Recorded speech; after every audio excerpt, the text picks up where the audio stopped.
l'equip de govern presenta un projecte de còdigues de bones pràctiques que no s'ha aprovat formalment mai. Presenten el projecte com una moció alternativa a una proposta nostra per a reclamar que l'Ajuntament de València participara i col·laborara en la prestigiosa ONG Transparència Internacional, que periòdicament realitza l'índex de transparència dels ajuntaments, l'ITA. El Partit Popular es nega a participar i, a més, en resposta del senyor vicealcalde, no ho fa perquè resulta insólito que nadie se atreva a calificar y poner notas sin haber evaluado al que califica.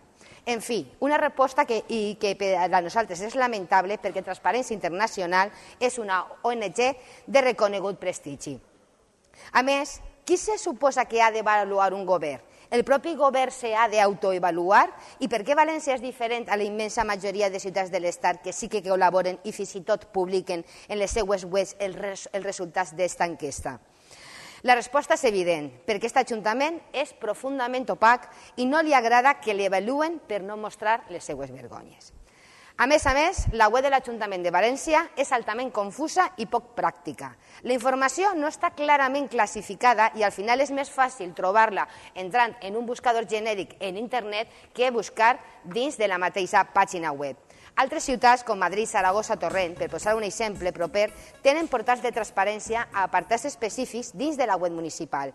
Eixa seria una bona proposta per ajudar a la ciutadania a trobar la informació dins de la web.